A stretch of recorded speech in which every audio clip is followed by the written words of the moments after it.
ఇక ఏదైతే ఈ ఫార్ములా రేస్కు సంబంధించి హైకోర్టులో కేటీఆర్ ఏదైతే క్వాష్ పిటిషన్ దాఖలు చేశారో ఆ క్వాష్ పిటిషన్ అయితే హైకోర్టు అయితే నిన్న కొట్టేసింది.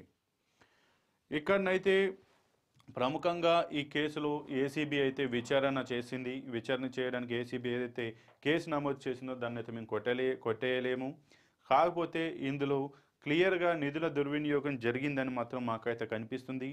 ఈ ఈ విచారణ చేయడానికైతే ఈ యొక్క ఆధారాలు చాలు, దీన్ని మేము కొట్టేయలేమంటే హైకోర్టు అయితే క్వాష్ పిటిషన్ని రద్దు చేసింది.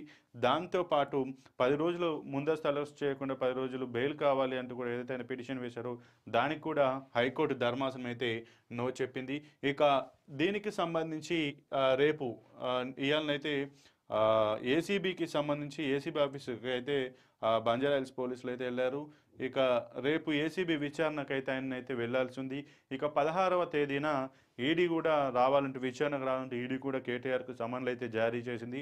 ఇక మొత్తంగా చూసుకుంటే ఏదైతే ఈ ఫార్ములా రేస్కు సంబంధించి మొత్తం వ్యవహారం ఏదైతే ఉందో దానికి సంబంధించి మొన్న గవర్నమెంట్ కూడా గ్రీన్ కోకు సంబంధించి పెట్టుబడులు దాదాపు 49 కోట్ల రూపాయలు ఎలక్షన్స్కు ముందు ఈ యొక్క బీఆర్ఎస్ పార్టీకి ఆ గ్రీన్ కో కంపెనీ అనేది బాండ్ల రూపంలో 1-2 కోట్లు దాకా పలు బాండ్ల రూపంలోనైతే డొనేషన్ కింద ఇచ్చినట్టుగానైతే తెలంగాణ గవర్నమెంట్ మొన్న బయటనైతే పెట్టింది. ఇక అక్కడి నుంచి మొదలుకొని ఏదైతే ఈ కేసులో మాత్రం క్విడ్ ప్రోకో జరిగింది, ఈ యొక్క గ్రీన్ కో కంపెనీ పేరు చెప్పి గవర్నమెంట్కి వారి యొక్క పార్టీ ఫండ్ కింద బాండ్ల రూపంలో ఈ యొక్క ధనాన్ని అయితే యూజ్ చేసుకున్నారన్నట్టుగా కూడా ప్రస్తుత కాంగ్రెస్ గవర్నమెంట్ అయితే ఆరోపిస్తుంది. ఇక దాంతోపాటు ఎలాంటి మంత్రిమండలి ఆమోదం అలాగే ఆర్థిక మండలి ఆర్థిక శాఖ అనుమతి లేకుండానే జిహెచ్ఎంసీ నిధులను వాడారు అన్న అభియోగం పైన అయితే ఇప్పుడైతే ఈ విదేశీ కంపెనీకి సొమ్ము కూడా చెల్లించారంటూ కూడా హైకోర్టు కూడా వ్యాఖ్యానించిందంటే ఇక ఈరోజు ఏసీబీ విచారణ అనంతరం కేటీఆర్ అరెస్ట్ తప్పదు అని మాత్రం అందరికైతే అర్థమవుతుంది. ఇక ఈ విషయంలో హైకోర్టు కూడానైతే మేము ఏదైతే ఈ యొక్క ఏసీబీకి నమోదు చేసినటువంటి కేసుని అయితే కొట్టేయలేం, దీనికి విచారణకు కావాల్సిన ప్రతి ఒక్క సాక్ష్యాలు అయితే ఉన్నాయి, ఇందులో నిధుల దుర్వినియోగం జరిగినట్టయితే క్లియర్ కట్గా కనబడుతుంది. ఇక గతంలో కూడా కేటీఆర్ఏ అవును నేనే ఆదేశాలు ఇచ్చాను, నేనే అనుమతులు ఇచ్చాను, ఆ డబ్బులు చెల్లించాలంటూ కూడా చెప్పారు. వితౌట్ ఆర్బీఐ అనుమతి లేకుండానే విదేశీ కంపెనీకి అయితే సొమ్ము ఎట్లా చెల్లించమంటూ కూడా అయితే ఆయన ఆదేశించారు. ఇక మొత్తంగా టోటల్గా దీనికి సంబంధించి ఏదైతే ప్రస్తుత జిహెచ్ఎంసీ కమిషన్ ఉంటే దానికి కిషోర్ అయితే ఏదైతే కేసు వేశారో అది కంప్లైంట్ ఇచ్చారో ఆ కంప్లైంట్ ఆధారంగా దాదాపు ఏసీబీ 7 గంటల పాటు ఆయన విచారించిన అనంతరం దాంట్లో ఇన్వాల్వ్ అయినటువంటి బిఎల్ఎన్ రెడ్డి అలాగే అరవింద్ కుమార్లను కూడా ఇన్వాల్వ్ చేస్తూ A1గా కేటీఆర్ పైన అయితే కేసు నమోదు చేశారు.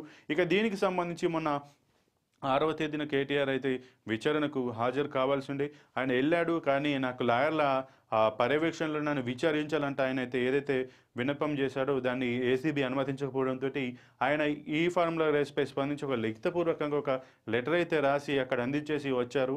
ఇప్పుడు అదే విషయంలోనైతే నేను ఏదైతే క్వాష్ పిటిషన్ను హైకోర్టు కొట్టివేసిందో ఆ క్వాష్ పిటిషన్ కొట్టివేసిన తర్వాత ఈ క్వాష్ పిటిషన్ పైన కూడా ఆయన అయితే సుప్రీంకోర్టును అయితే ఆశ్రయించినట్టుగా తెలుస్తుంది. మళ్ళీ నా యొక్క ఈ కేసును కొట్టివేయాలంటూ సుప్రీంకోర్టును కూడా ఆశ్రయించినట్టుగా తెలుస్తుంది. ఇక దీనిపైన సర్కార్ కూడా కేవిట్ కూడా వేసింది. దీనికి ఆపోజిట్గా ఏదైతే కేటీఆర్ వేశారో దానికి ఆపోజిట్గా అయితే సర్కార్ కూడా కేవిట్ వేసింది. ఇక 10 రోజులు మాత్రం నన్ను ముందస్తు అరెస్ట్ చేయకుండా 10 రోజులు అరెస్ట్ నుంచి రక్షించాలంటే ఏదైతే కేటీఆర్ వేశారో దాన్ని కూడా కొట్టేసింది.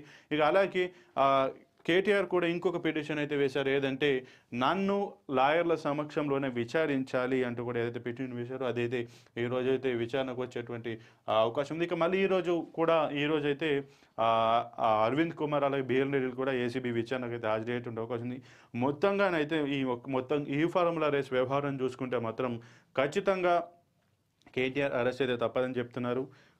అలాగే అరవింద్ కుమార్ అలాగే బిఎన్ రెడ్డి ఎవరైతే ఉన్నారో వీళ్ళు కూడా ఈరోజు వారి యొక్క స్టేట్మెంట్లను ఇచ్చి విచారణకు హాజరవుతుంది కాబట్టి వారిని విచారించిన అనంతరం వాళ్ళు చెప్పేటువంటి ఆన్సర్ల నేపథ్యంలో కేటీఆర్ను కూడా విచారించేటువంటి అవకాశం కూడా ఉంది అనేది చెప్తుంది. మొత్తంగా ఈ ఎపిసోడ్లో ఏ కంపెనీ గ్రీన్ కో కంపెనీకి సంబంధించి అలాగే మచిలీపట్నంలోను అలాగే హైదరాబాద్లోను కూడా తనిఖీలు అయితే చేస్తున్నది. ఎందుకంటే ఆ గ్రీన్ కో కంపెనీ నుంచి బాండ్ల రూపంలో ఈ యొక్క బీఆర్ఎస్ పార్టీకి పార్టీ ఫండ్ కింద బాండ్ల రూపంలో, ఎలక్టోరల్ బాండ్ల రూపంలో ఆ ఫండింగ్ వచ్చిందని కూడా ఒక కాంగ్రెస్ అయితే ఒక మొన్న బయట పెట్టడం జరిగింది.